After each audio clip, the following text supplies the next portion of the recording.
You are listening to Shaoni, Born from the Light, by Iowan, read by Kevin M. Connolly.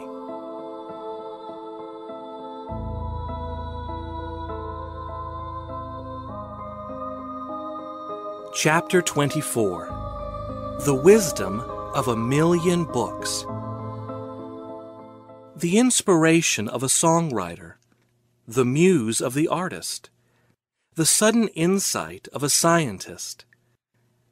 Where does all this knowledge come from?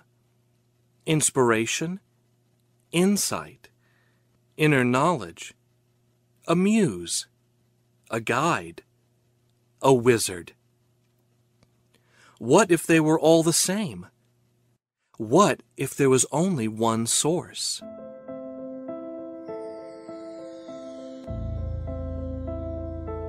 Shaoni had been pensive for the whole day, as if he was trying to solve a riddle.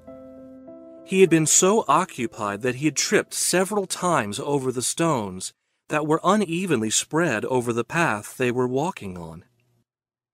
Aniola had seen it, of course, but had decided not to say anything and let the boy come forth himself whenever he felt ready.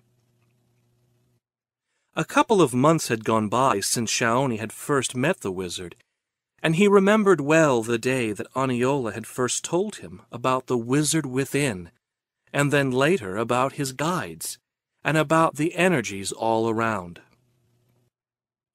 Shaoni had integrated it all into his daily life, and into his way of thinking. He had learned to ask for assistance, or just to ask a question when he felt the need.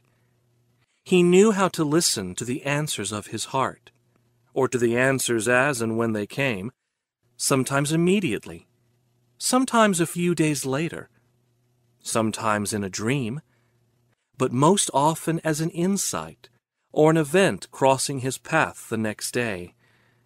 Yes, he understood that there was another source of information, different from the information you learned in school or read about in books. But where was this information coming from? Was it something from within himself? Or was it something that came from elsewhere?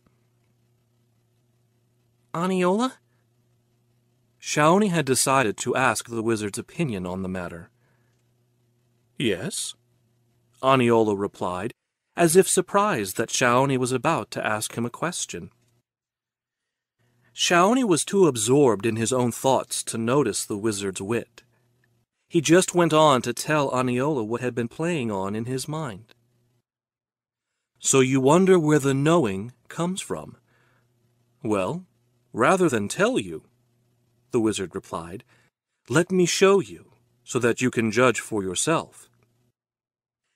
As once before, when he had decided to show Shaoni the healing energy fields of the Andalan Plain, the wizard touched Shaoni's hand. Immediately, Shaoni felt the energy rising, a shiver, gradually spreading over his entire body, making all of his cells vibrate at a higher level. Thoughts and views came back into his mind. Things the wizard had told him, things he had experienced, too. As he did, the cells in his body became ever more in tune with one another. Shaoni's attention now turned to the billions and billions of cells vibrating within him, and as he did, a complete new insight dawned on him. He saw how each and every one of his cells not only danced in harmony, but also felt connected with the other cells. More important still, he felt, well, as if the cells had knowledge, and as they vibrated together, they also shared this knowledge.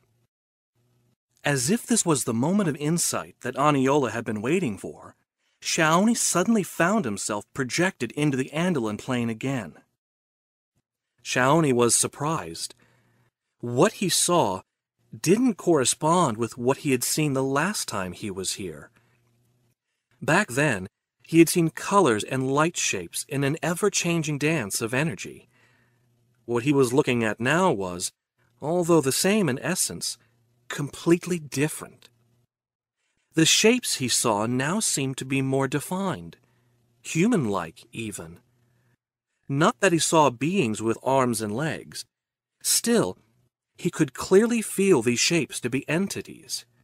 He could even feel their thoughts. Still, Shaoni understood that the entities he now saw were no different from the light shapes he had seen the last time. It's just that now he saw them, well, he saw them with other eyes maybe. Or better still, he saw a different aspect of them because he was looking with a different state of mind. Yes, that's what it was. The last time he had seen pure healing energy, some sort of loving light, wanting to heal wherever the energy was blocked. Healing by pouring light out of themselves into the darker spaces, unconditionally. Now Shaoni saw the same energy, yet he saw them as entities. Entities that contained a great source of knowledge, a deeper understanding.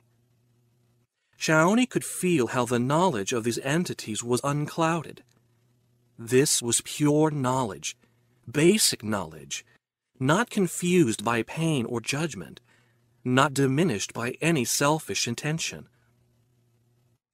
For just a split second, Shaoni's mind flashed back to the image of his own cells dancing. Each cell an entity in itself, yet as they vibrated into harmony, they shared all that they had, even the information they contained. Back again, his mind flashed into the Andalin plane. Suddenly Shaoni understood. This wasn't just a world of energy governed by unconditional love. It was a world of limitless knowledge as well, a knowledge shared between all of the entities present. Shaoni could feel how these entities communicated with each other, and with him. They looked right into his soul. They saw him, not only for what he really was, pure soul, but at the same time for what they were themselves. And just as the cells within his body danced and sang in harmony, so did all of the entities that had gathered around him now. The entities he was one of. The entities he was one with. "You see, my boy," Aniola said, "just as it is on the cellular level, all is connected. And as all is connected, there is no telling if the information comes from within or without. Once you transgress the boundaries of the physical, all knowledge is shared."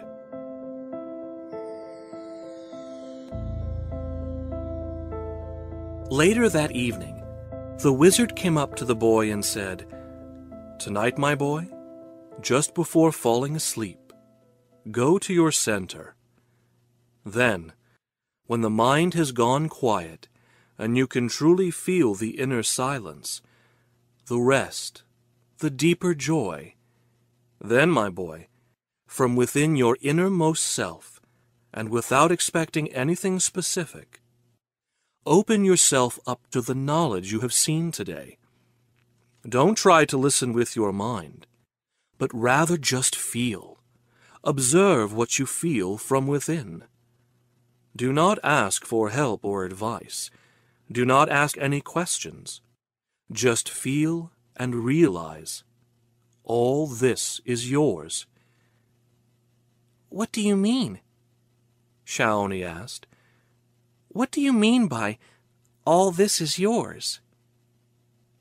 "Well," Aniola said, "exactly what I said. All this is truly yours. All this knowledge, all this wisdom not only exists out there, but also lives within yourself, and all of it is truly yours."